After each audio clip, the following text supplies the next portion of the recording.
Nous sommes arrivés au chapitre 2, verset 5, mais pour essayer de prendre le texte dans son contexte, pour suivre le fil, je vous invite à lire au chapitre 1, verset 13.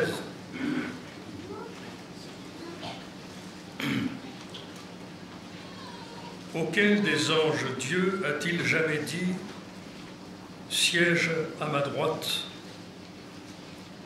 de tes ennemis, je vais faire ton marchepied ». Ne sont-ils pas tous des esprits remplissant des fonctions et envoyés en service pour le bien de ceux qui doivent recevoir en héritage le salut? Il s'ensuit que nous devons prendre plus au sérieux le message entendu si nous ne voulons pas aller à la dérive. Car si la parole annoncée par des anges entra en vigueur, et si toute transgression et toute désobéissance reçurent une juste rétribution, comment nous-mêmes échapperons-nous si nous négligeons un pareil salut qui commença à être annoncé par le Seigneur, puis fut confirmé pour nous par ceux qui l'avaient entendu, et fut appuyé aussi du témoignage de Dieu par des signes et des prodiges, des miracles de toutes sortes, et par des dons de l'Esprit Saint répartis selon sa volonté. Car ce n'est pas à des anges qu'il a soumis le monde à venir, dont nous parlons. L'attestation fut donnée quelque part en ces termes. Qu'est-ce que l'homme, pour que tu te souviennes de lui, ou le Fils de l'homme, pour que tu portes tes regards sur lui? Tu l'abaissas quelque peu par rapport aux anges, de gloire et d'honneur tu le couronnas. Tu mis toutes choses sous ses pieds. En lui soumettant toutes choses, il n'a rien laissé qui puisse lui rester insoumis. Or, en fait, nous ne voyons pas encore que tout lui ait été soumis. Mais nous faisons une constatation. Celui qui a été abaissé quelque peu par rapport aux anges, Jésus se trouve, à cause de la mort qu'il a soufferte, couronné de gloire et d'honneur. Ainsi, par la grâce de Dieu, c'est pour tout homme qu'il a goûté la mort. Il convenait en effet à celui pour qui et par qui tout existe, et qui voulait conduire à la gloire une multitude de fils, de mener à l'accomplissement par des souffrances l'initiateur de leur salut. Car le sanctificateur et les sanctifiés ont tous une même origine. Aussi ne rougit-il pas de les appeler frères et de dire « J'annoncerai ton nom à mes frères. Au milieu de l'assemblée, je te louerai, et encore. Moi, je serai plein de confiance en lui. Et encore. Me voici, moi et les enfants que Dieu m'a donnés. Ainsi donc, puisque les enfants ont en commun le sang et la chair, lui aussi pareillement partagea la même condition, afin de réduire à l'impuissance par sa mort celui qui détenait le pouvoir de la mort, c'est-à-dire le diable, et de délivrer ceux qui par crainte de la mort passaient toute leur vie dans une situation d'esclave, car ce n'est pas à des anges qu'il vient en aide, mais c'est à la descendance d'Abraham. Aussi devait-il en tout point se faire semblable à ses frères, afin de devenir un grand prêtre, miséricordieux, en même temps qu'accrédité auprès de Dieu, pour effacer les péchés du peuple. Car puisqu'il a souffert lui-même l'épreuve, il est en mesure de porter secours à ceux qui sont éprouvés, ceux qui sont tentés. J'aimerais que nous puissions insister ce matin sur le verset 5 du chapitre 2. Car ce n'est pas à des anges qu'il a soumis le monde à venir dont nous parlons. Ce monde à venir dont l'Épître aux Hébreux parle, c'est la nouvelle création qui viendra lorsque Christ instaurera son royaume sur la terre, et selon les déclarations de l'apôtre Jean, quand Jean vit descendre du ciel le tabernacle de Dieu avec des hommes sur la terre nouvelle, les nouveaux cieux et la nouvelle terre, où la paix sera totale et où nous serons pleinement révélés comme fils de Dieu. C'est ce monde à venir qu'attend la nature que nous admirons tant et que nous aimons. La nature souffre, dit l'Épître aux Romains, chapitre 8. Elle soupire après la révélation des fils de Dieu. Elle attend que nous les hommes, nous soyons rétablis pleinement dans la nature de fils de Dieu et que nous devenions dignes de cette appellation, véritable fils de Dieu. Donc ce monde à venir est pour nous, bien sûr, source de consolation. Plus on vieillit, plus on apprécie quand même ce qui vient après. Parce que quand on vieillit, on sait que le dernier passage qui nous attend, c'est la mort. Et après la mort, bien sûr, où irons-nous? Nous serons introduits dans le monde à venir. Mais ce monde à venir peut venir d'un moment à l'autre, comme dit l'Écriture, et le Seigneur peut venir sans crier gare, comme le voleur vient dans la nuit. Et donc il faut être prêt à aimer ce monde à venir qui vient. Et déjà, nous jouissons des privilèges de ce monde qui vient. Lisons dans l'Épître aux Hébreux, chapitre 6, quelques versets que nous ne méditerons pas, mais simplement pour introduire cette notion du monde qui vient. Hébreux 6, verset 4. Il est impossible en effet que les hommes qui un jour ont reçu la lumière, ont goûté au don céleste, ont eu part à l'Esprit Saint, ont savouré la parole excellente de Dieu et les forces du monde à venir. Ceux qui ont savouré la parole excellente de Dieu, c'est ce que nous faisons aujourd'hui. J'espère que nous savourons la parole, et cette saveur est bien sûr une action de l'Esprit de Dieu dans nos cœurs qui nous fait aimer la parole. Celui qui n'aime pas la parole n'aime pas Dieu. Comment pourrons-nous l'aimer Dieu si Dieu ne vient pas à notre secours pour nous faire aimer sa parole? Donc il est question ici de ceux qui savourent la parole excellente de Dieu et les forces, les puissances à venir, c'est-à-dire les manifestations de Dieu au sein de l'Église aujourd'hui, les dons spirituels, comme nous l'avons lu au chapitre 2, distribués par Dieu à l'Église selon la volonté de l'Esprit.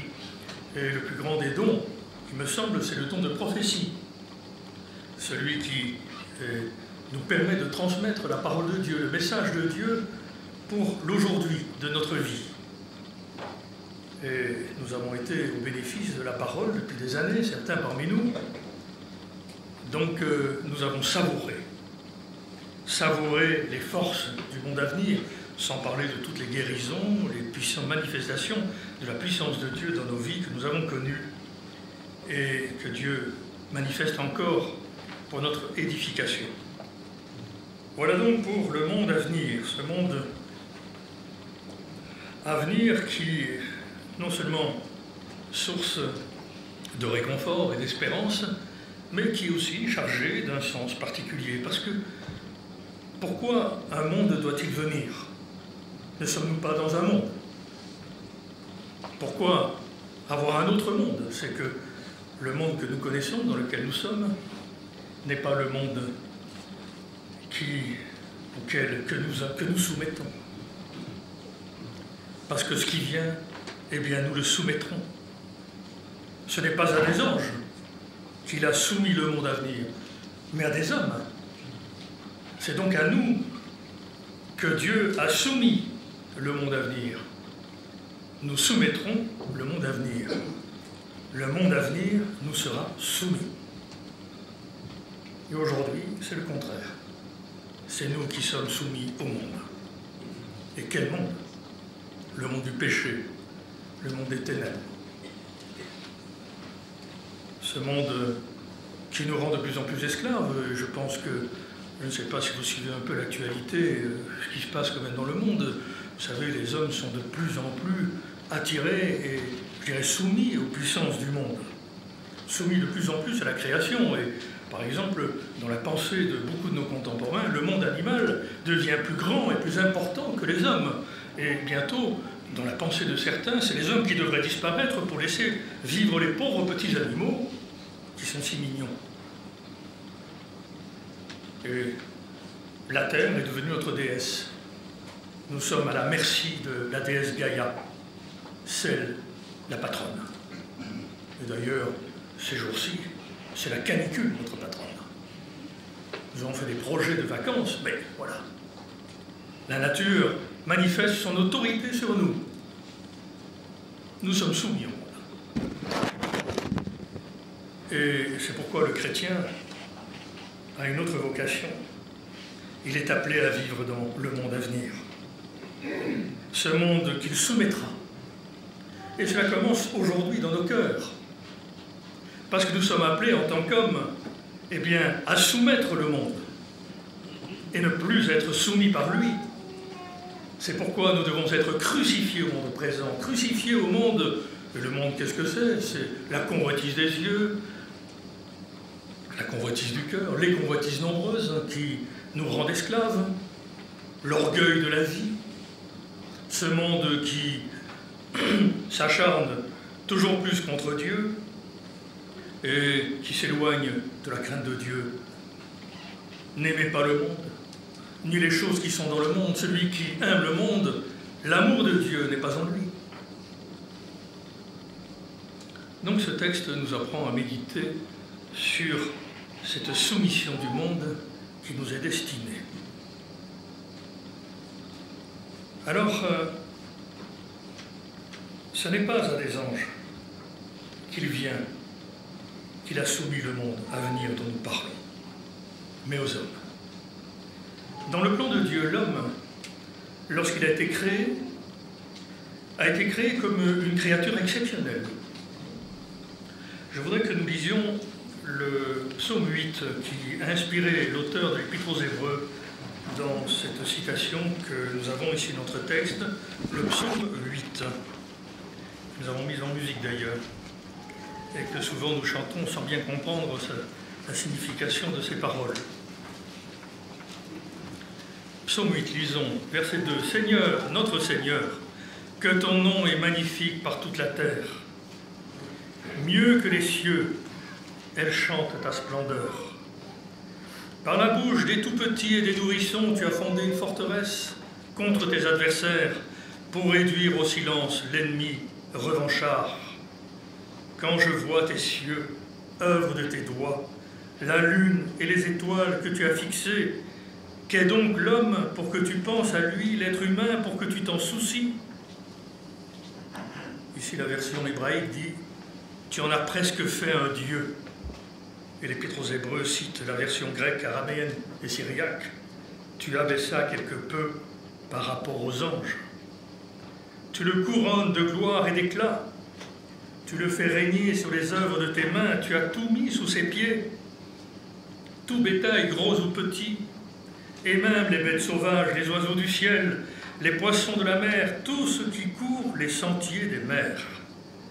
Tu as tout mis sous ses pieds. » Donc les animaux nous sont inférieurs, n'en déplaise à la pensée populaire aujourd'hui, qui s'égare et qui met en valeur la puissance du monde pour nous asservir davantage encore, comme si nous n'étions pas déjà suffisamment par nos propres péchés, esclaves de nous-mêmes, esclaves de notre caractère, notre tempérament, malheureux à cause, je dirais, du péché qui nous habite, de notre nature humaine.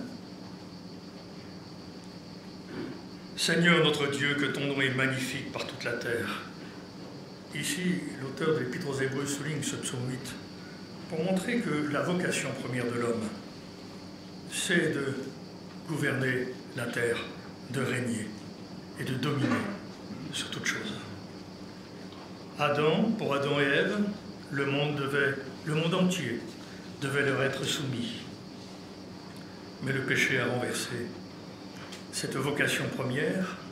L'homme, au lieu de soumettre le monde, de soumettre les animaux, de gouverner, parce que tel est son statut aux yeux de Dieu, Dieu l'a créé, certes faible, qu'est-ce que l'homme, pour que tu te souviennes de lui, mais cet homme pauvre, cet pauvre homme, je dirais, d'un pauvre en force, peu de force en lui-même, eh bien, était appelé à dominer la création magnifique de Dieu et à régner sur elle. Comme Dieu règne, Dieu voulait nous associer à son règne. Et bien sûr, le péché a tout gâché, nous le savons, mais Dieu n'a pas perdu son intention première. Nous sommes encore des hommes qu'il aime et qu'il veut voir régner. Dieu veut faire de nous des rois et des sacrificateurs pour lui. Le péché a régné sur nous, mais nous sommes appelés à régner dans la vie par Jésus-Christ. Et c'est pourquoi le Seigneur Jésus, dont il est parlé ici longuement dans l'Épître aux Hébreux, et c'est pourquoi l'Épître aux Hébreux est une épître vraiment précieuse, difficile à lire parce qu'il y a beaucoup de citations dans l'Ancien Testament, on n'est pas habitué à ce langage un peu compliqué, mais nous sommes appelés à méditer sur ce qui nous est dit ici du Fils de Dieu, car l'Épître aux Hébreux nous parle essentiellement du Fils de Dieu, et surtout du Fils de Dieu, dans la présence de son Père, assis sur le trône royal, assis à la droite de Dieu. Selon la déclaration du psaume 110 que Luther trouvait le plus magnifique de tous les psaumes, à qui, auquel des anges Dieu a-t-il dit, siège à ma droite, siège à ma droite.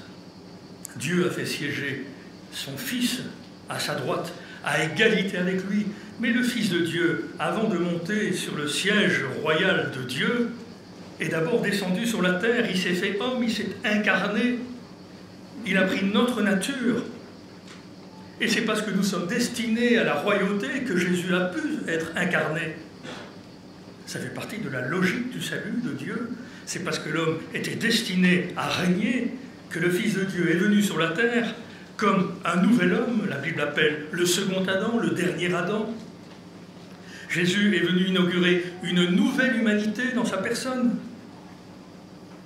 Et Jésus a pris sur la terre, en tant qu'homme, en tant que fils de l'homme, dont les psaumes disent « Tu es le plus beau des fils de l'homme ». Jésus le plus beau des fils de l'homme, le premier homme à avoir vécu selon l'intention de Dieu, la pensée de Dieu, en ayant accompli toute la volonté de Dieu, en ayant accepté la vie de Dieu sur la terre jusqu'à l'accession du trône royal, parce que Jésus est monté sur le trône de Dieu, parce qu'il a vaincu le monde, parce qu'il a triomphé du monde par sa conduite, par sa vie. Donc Jésus a acquis pour nous, et c'est une chose importante de le considérer, de se le rappeler, Jésus a acquis une vie humaine, s'est forgé une vie humaine. Nous aurons l'occasion de le revoir dans d'autres textes, dans cet épître. Il a été élevé à la perfection par son obéissance, par sa soumission. Le Fils de Dieu a vécu comme un homme devait vivre sur la terre, au-dessus de la mêlée, pas dans l'orgueil, pas dans la domination comme les dominateurs de ce monde, pas dans la domination comme le péché fait de nous des dominateurs et des rois, mais comme une personne humble. Jésus a accepté le chemin humble de la terre, serviteur des hommes, dans la douceur, en acceptant de vivre pour Dieu d'une manière royale. J'aimerais que nous lisions juste un passage que j'ai lu ces temps-ci, que nous avons déjà eu l'occasion de méditer bien souvent dans nos églises, dans la première épître de Pierre, qui nous montre quelle a été la vie de Jésus sur la terre. 1 Pierre,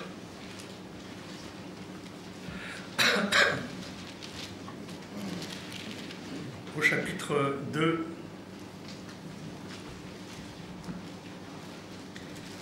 à partir du verset 20. 1 Pierre 2, verset 20. Quelle gloire y a-t-il en effet à supporter les coups si vous avez commis une faute? Mais si après avoir fait le bien, vous souffrez avec patience, c'est là une grâce aux yeux de Dieu. Jésus a vaincu le mal sans rendre le mal, en supportant le mal, ce qui est le contraire de notre réaction naturelle. Tu me fais mal, je te rends le mal. Tu me fais mal, tu vas payer. Le triomphe de Jésus sur le mal n'a pas été de renverser le mal par une puissance extraordinaire. Jésus n'était pas venu comme un super-héros tel qu'on le voit dans l'imaginaire, dans les contes. Jésus est venu comme un simple homme, il s'est humilié comme un simple homme, il s'est abaissé, on ne peut pas s'abaisser plus que ce que le Fils de Dieu s'est abaissé. Voilà la gloire des rois. Voilà le chemin royal, et c'est ce chemin-là que Jésus nous indique, nous aurons l'occasion de le voir, pour que nous puissions devenir nous-mêmes aussi des candidats au trône, parce que nous sommes appelés à être des candidats au trône de Dieu. Déjà, nous sommes assis, dit la parole, c'est un mystère, assis avec Christ, à la droite de Dieu. Nous y reviendrons. Nous sommes appelés à le devenir des rois. Nous le sommes, mais nous sommes appelés à le devenir. Nous devons cultiver, comme on le disait dans le passé, dans notre cœur, une âme royale. Cultiver l'âme d'un roi. Pas un roi terrestre, un roi divin. Alors, quel est ce roi divin? Verset 21. Or, c'est à cela que vous avez été appelés, car le Christ aussi a souffert pour vous, vous laissant un exemple, afin que vous suiviez ses traces. Soyez mes imitateurs, frères, comme je le suis moi-même de Jésus-Christ. Nous voyons cette phrase à plusieurs reprises dans la parole. Nous sommes appelés à être recréés sur la terre à l'image du Fils, par l'action souveraine du Saint-Esprit, le Saint-Esprit qui agit d'une manière invisible dans nos cœurs et qui nous transforme petit à petit à son image, à condition que nous soyons dans la contemplation du roi, c'est-à-dire que nous soyons, en tant que candidats au trône, nous cultivions dans nos cœurs cette âme royale, devenir roi, comme Jésus, à son image. Si nous l'oublions, nous n'allons pas le faire. Si nous ne cultivons pas, nous n'allons rien récolter. Si nous ne semons pas la parole de Dieu dans nos vies, nous ne pourrons pas récolter la gloire. Et malheureusement, en tant que chrétiens, nous sommes souvent loin de cette royauté paisible auquel nous sommes destinés. Tant de choses dominent sur notre vie, tant de colère, tant de haine, tant de méchanceté, tant de déception. C'est le monde qui nous soumet. Ce n'est pas nous qui soumettons le monde en tant que roi. Jésus a soumis le monde, a soumis la méchanceté. Il nous a laissé un exemple, afin que nous suivions ses traces, nous est-il dit ici, verset 22. Lui qui n'a pas commis de péché, raison de plus, il n'a pas commis de péché, et pourtant il a subi le péché. Il a subi les injustices, lui qui n'était pas à l'origine, qui était à l'origine d'aucune injustice. Vous savez, quand on est victime d'une injustice, il faut quand même savoir qu'à la base, nous sommes porteurs d'un grand nombre d'injustices. Et que si un jour on nous égratigne et on commet une injustice à notre égard, eh bien, c'est pas que nous l'avons mérité, parce que c'est bien possible que ce soit injuste, cette fois-ci, mais nous sommes tellement injustes. Pourquoi nous indigner alors que nous sommes tellement injustes? C'est la pensée de Paul quand il dit « Pourquoi ne supportez-vous pas plutôt quelque injustice ?» en parlant aux Corinthiens qui se disputaient devant les tribunaux humains parce qu'on leur avait fait, on les avait fraudés. Paul dit, mais laissez donc tomber ce que les autres vous doivent, même s'ils l'ont pris par injustice. Ne devons-nous pas plutôt supporter quelque injustice plutôt que de devenir injuste nous-mêmes? Pour ne pas être injuste, supportons l'injustice. Alors le Fils de Dieu, lui qui n'a pas commis de péché, notre roi, notre modèle, et dans la bouche duquel il ne s'est pas trouvé de tromperie, lui qui insulté ne rendait pas l'insulte, dans sa souffrance ne menaçait pas, mais s'en remettait au juste juge, lui qui dans son propre corps a porté nos péchés sur le bois, afin que, morts à nos péchés, nous vivions pour la justice. lui dont les meurtrissures vous ont guéri, car vous étiez égarés comme des brebis, mais maintenant vous vous êtes tournés vers le berger et le gardien de vos âmes. Voilà le roi, comme il a vécu sur la terre, et quel est le chemin qu'il nous indique. Ce n'est pas à des anges, mais à des hommes qu'il a soumis le monde à venir dont nous parlons. Et puis le psalmite nous est cité ici par l'auteur de l'Épître aux Hébreux. Qu'est-ce que l'homme pour que tu te souviennes de lui? Ou le Fils de l'homme pour que tu portes le regard sur lui? Et pourtant, tu l'abaissas quelque peu par rapport aux anges. Tu l'as abaissé par rapport aux anges. Le Fils de Dieu est venu comme cet homme pour remplacer, je dirais, toute l'humanité déchue. Le Fils a recommencé ce qu'Adam et Ève auraient dû faire. Par le premier Adam, le péché est entré dans le monde. Par le second Adam, la justice est venue dans le monde. Cette justice qui doit venir de notre cœur et que le Fils de Dieu a acquise pour nous. Jésus a été abaissé pour un peu de temps en dessous des anges. Il a pris la forme d'homme. Mais il a fini par être couronné de gloire et d'honneur. De gloire et d'honneur, tu le couronnas. Et Dieu dit, tu as mis toutes choses sous ses pieds. Jésus a vaincu pour nous ce que nous ne pouvions pas vaincre. Il a vaincu le péché, il a vaincu la mort, comme nous le verrons. Il a vaincu, je dirais, l'impiété humaine que nous transportons sur nous. C'est peut-être certainement un des péchés les plus lourds dans ma vie, c'est mon impiété familiale.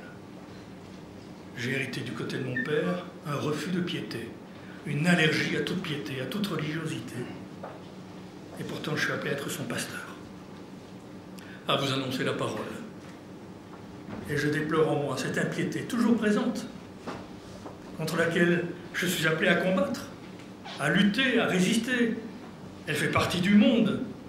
Je ne suis pas appelé à être esclave de ce monde qui m'a fait,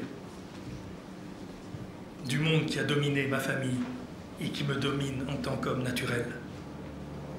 Le Christ est appelé à vivre dans ma vie et dans mon cœur. Et c'est parce que Jésus a été homme qu'il a pu réaliser ce triomphe. Jésus, sans péché, toute sa vie, a livré sa vie pour expier notre faute. C'est une chose, c'est ce que nous savons de plus, c'est ce que nous connaissons de plus, mais tout le reste. Jésus mort pour nos péchés, pour pardonner nos péchés, et après, pour recommencer.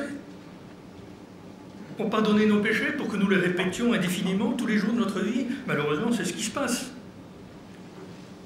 Et comme l'auteur de l'Épître aux Hébreux le reprochera, il dit, vous êtes encore des petits-enfants, vous devriez être des maîtres depuis longtemps, vous avez encore besoin qu'on vous rappelle les premiers éléments de la parole de Dieu, le baptême, le pardon des péchés, etc. C'est les premiers rudiments, mais le reste, l'essentiel, le point capital,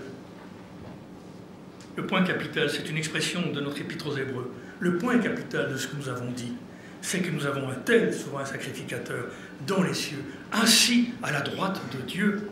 Jésus est Dieu en tant que fils d'homme, à côté de Dieu, et Dieu lui a tout délégué. Nous ne pourrions pas être plus proches de Dieu que dans le Fils. Et le Fils est à côté de Dieu pour nous. Et quand nous lisons « À qui a-t-il dit à quel des anges a-t-il dit siège à ma droite ?» Pourquoi est-ce que Dieu nous demande de lire ça? C'est un petit peu comme si Dieu nous dit « Tu as déjà vu que j'ai autorisé quelqu'un à être à ma droite ?» Non. Même les anges ne sont pas à ma droite. Les anges sont debout, en train de nous servir, autour du trône. Mais personne n'est assis sur le trône. Le Fils de Dieu, il est assis. Et pourquoi c'est si important pour nous que le Fils de Dieu soit assis à la droite de Dieu? Parce que ce Fils, c'est notre frère. C'est le chef de la nouvelle humanité dont je fais partie, parce qu'il m'a appelé à le suivre. Et nous avons lu, nous aurons l'occasion de le méditer. Jésus n'a pas eu honte de nous appeler nos frères. Il n'a pas rouge aux âmes. Nous sommes les frères de Jésus, destinés à être comme lui. Et notre frère va nous communiquer sa nature, parce que c'est pour ça qu'il est sur le trône. Il est là pour régner. Vous savez, c'est Jésus qui règne. C'est sous les pieds de Jésus que tout que tous les ennemis sont vaincus. Tu as mis toutes choses sous ses pieds. Et en lui soumettant toutes choses, dit notre texte, Dieu n'a rien laissé qui puisse lui rester insoumis. Il n'y a donc rien qui soit insoumis à Jésus. Pas même mon impiété naturelle. Pas même ce que je suis par nature et ce que mon Père a fait de moi. Ça ne doit pas rester comme ça. Alors bien sûr, il faut du temps, et c'est ce que nous aurons l'occasion de le voir. En fait, nous ne voyons pas encore que tout lui est soumis. Mais si nous ne voyons pas dans les faits, dans l'expérience, que tout est soumis au Seigneur dans nos vies, eh bien, il faut savoir que nous pouvons, nous, le contempler, couronné de gloire et d'honneur à cause de la mort qu'il a soufferte. Donc Jésus est vainqueur. Voilà ce qui compte. Ce n'est pas mon expérience, ce n'est pas mon impiété qui compte. Et c'est pourquoi nous sommes appelés à détourner les yeux de nous-mêmes dans un acte de foi, à tourner les regards vers Jésus et l'adorer, lui, le Fils de Dieu, là, assis, à côté de Dieu. Il est, comme le disait Calvin, son lieutenant. Il est son ambassadeur. L'Épître aux Hébreux dit, Jésus est le ministre du sanctuaire. C'est le ministre. Dieu a tout confié à son Fils. Excepté lui, tout est soumis au Fils, excepté Dieu, le Père, bien sûr. Mais le Père a tout remis entre les mains du Fils. Le Fils est donc sur le trône pour régner pour nous. Et ce Fils n'est pas simplement Dieu, il est aussi homme. Ce que nous sommes appelés à devenir, il l'a réalisé pour nous dans sa vie d'homme. Et c'est pourquoi Jésus est le premier homme dans le ciel.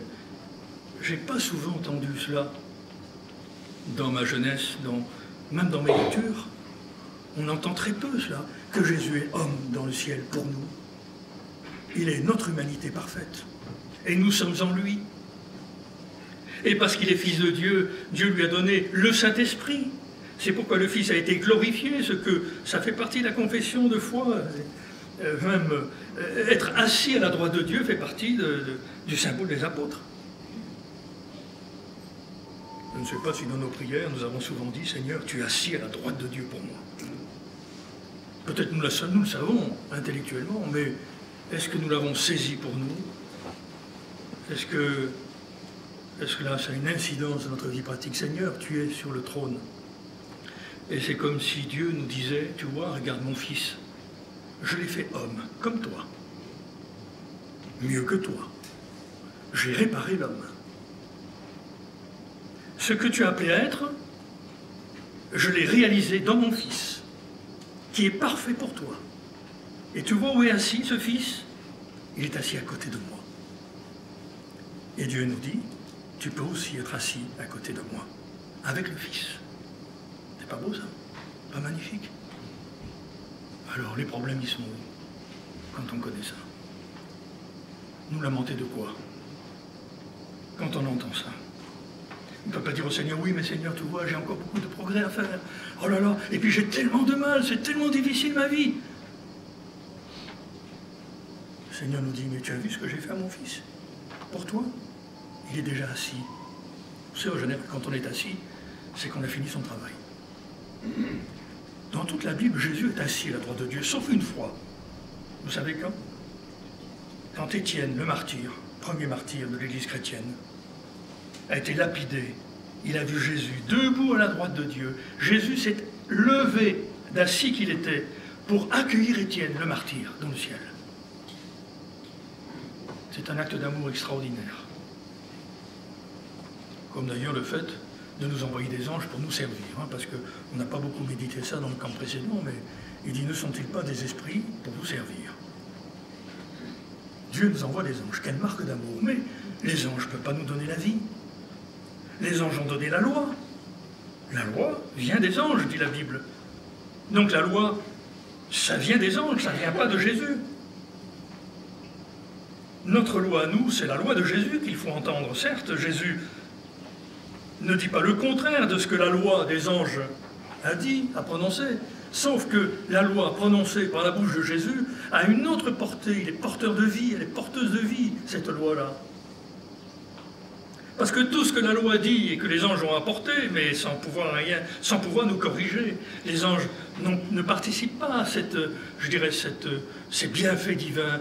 Ces anges qui sont à côté du trône de Dieu ne peuvent pas nous apporter ce qui est sur le trône de Dieu, c'est-à-dire la vie divine. Seul le Fils le peut. Et quand j'ai compris ça, alors la loi prend pour moi un autre regard. Quand je lis la loi, je dis Seigneur Jésus, heureusement que tu es venu pour moi et que tu l'as fait pour moi. Donc c'est possible en toi. Alors Seigneur Jésus, puisque tu es Fils de Dieu et que tu peux, par le Saint-Esprit, de ton trône, parce que Jésus ne bouge pas de son trône, n'en déplaise à Luther, qui a inventé la consubstantiation, parce qu'il voulait que Jésus soit vraiment présent dans la scène. Alors il a dit, une partie de Jésus, sa nature, vient dans le pain et le vin. C'est une erreur, on n'a pas besoin de dire ça, Jésus reste au ciel, mais il nous a donné le consolateur par excellence, l'Esprit Saint, pour que nous ne soyons plus jamais seuls. Et cet Esprit nous fait habiter Jésus du ciel dans nos cœurs. C'est pourquoi être en communion avec Jésus, c'est être en communion avec le ciel dans lequel Jésus se trouve. Mais évidemment, cette parole, je dois l'entretenir, je dois la cultiver.